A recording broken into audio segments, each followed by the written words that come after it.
Chucky's asleep in his crib with his clothes on. He wakes up and talks about how great his crib is. Chas comes in, puts Chucky's glasses on his face, and tells him he will be getting a big surprise. He then puts Chucky into the playpen with Tommy, Phil, and Lil.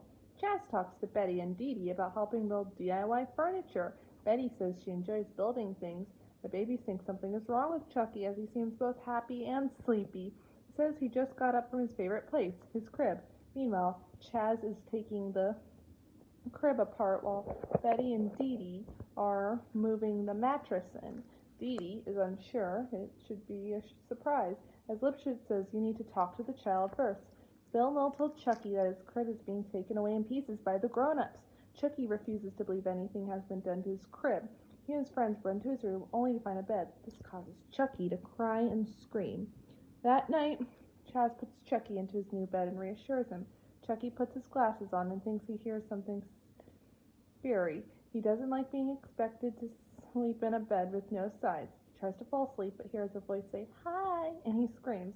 Hearing his son screaming, Chas comes to reassure him and puts Chucky to bed again. Chucky tries to reassure himself, but it doesn't work. He hears the monster's voice again and it says it has candy. Chucky refuses and repeatedly tells himself he's imagining the voice, and there's no such thing as monsters.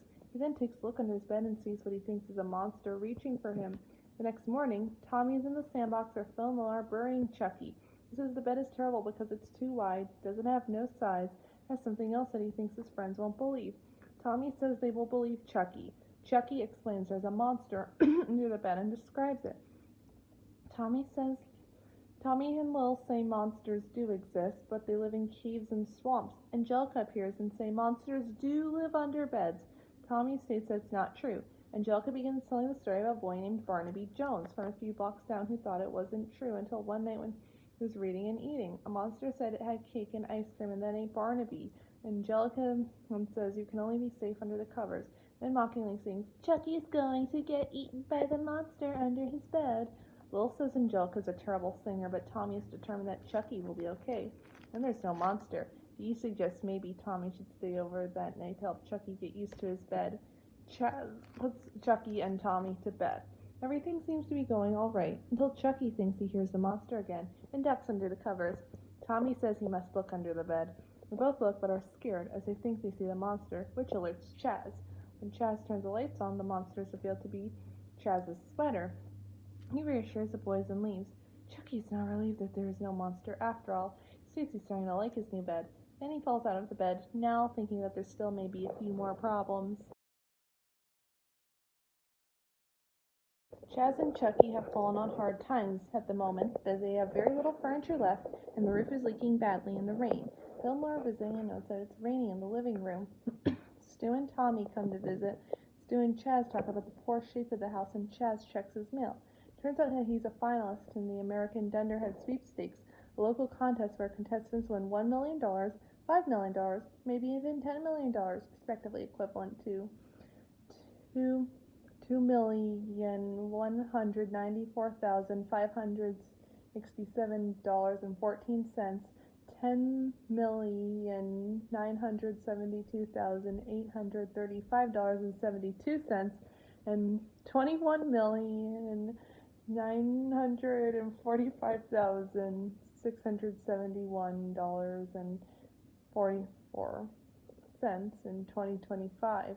Chas licks the winning stamp on the "Yes, I want to win" part of the application. 6 weeks later, TV personality and Wheel of Fortune host Pat Sajak visits the Finsters' house, where he informs Chas that he has won the $10 million prize in the American Dunderhead Sweepstakes. 2 weeks pass and Chas has bought a mansion with the money he won. He moves to the mansion with his son, vowing that he doesn't have to worry about leaking roofs or bill collectors anymore, and best of all, that Chucky can have all the toys he wants. At Tommy's house, Tommy is worried because he doesn't know where Chucky is. Angelica explains that Chucky is rich now and explains what being rich is to the babies. At the mansion, Chucky tries to play with the large Thorg doll Chas bought.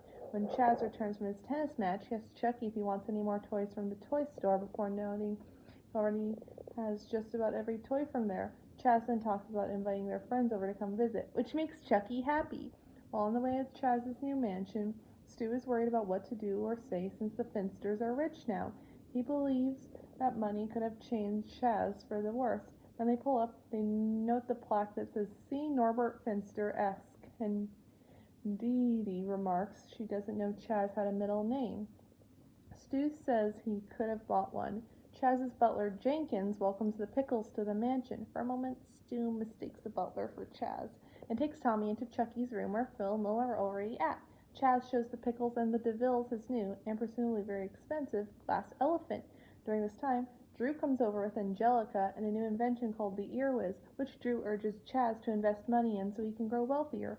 Chas is unsure but agrees to trust Drew's judgment.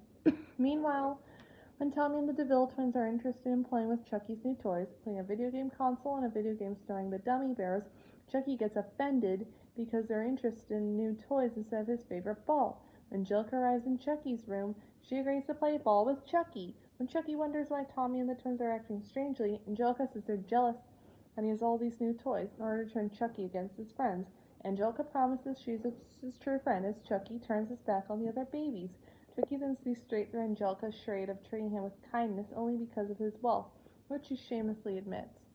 When the Pickles head home, Stu voices his dislike in Chaz's new attitude. Dee Dee tries to tell Stu that Chaz is having difficulties adjusting to his new lifestyle, but Stu ignores what she says and insists the money changes people for the worse. In the backseat, Tommy nods in agreement. The next day, Chaz takes Chucky to his new daycare where many famous celebrities bring their kids. On the ride to the daycare, Chaz is on the phone with Drew, who advises Chaz to invest even more money in the Earwiz. Chaz is reluctant but continues to trust Drew's judgment. At the daycare, Chucky doesn't seem to fit in with the other rich kids, since he only recently became wealthy. The other babies and toddlers are interested in becoming his friends, dubbing him New Money, so Chucky just keeps to himself, though more uncomfortable than lonely. Sometime later, Drew and Angelica visit the mansion with some unfortunate news about the Earwiz Company. Turns out the invention increases waxy buildup in the ear canal, and the company went bankrupt. When Chaz asks how much money Drew invested, Drew at first tells him he used half the money, and said reluctantly admits nearly all of it. Chaz is horrified and begins to panic. He begs Drew to help him, but Drew tells Chaz to sell the mansion and all his new furniture, with even his butler leaving. During this, Chucky seeks out Angelica and asks if she wants to play ball with him. Angelica overheard their father's conversation and informed Chucky that he's dirt poor again, so she's no longer his friend, because she only liked him for being rich. She also tells him he would have to move back to his old house and all of his new toys would have to go back to the toy store. This surprises Chucky because he doesn't really mind. Chaz, still panicking, refuses to give up his beloved glass elephant and believing calling Pat Sajak to help him. Only Drew to tell Chaz to pull himself together and sadly tell him it's over and he's no longer rich. 3 hours later, the Finsters move back to their old house. Stu and Tommy come by to visit once again. Chaz apologizes for his behavior while he was rich, and Stu forgives him, explaining he was just jealous that Chaz got so much money. Stu says he's sorry to hear about Chaz losing his fortune, but Chaz states he didn't lose it all because he managed to get enough left to fix the roof, and presumably furnish it as well, as he got to keep his glass elephant. Meanwhile, Tommy apologizes to Chucky as well. Chucky says it's fine because being rich wasn't that great and he missed being his regular self. Both of them are happy, everything is going back to normal. Stu admires the glass elephant and finally admits it's really nice. Unfortunately, he accidentally knocks it over for a moment later and shatters it, and Chaz screams.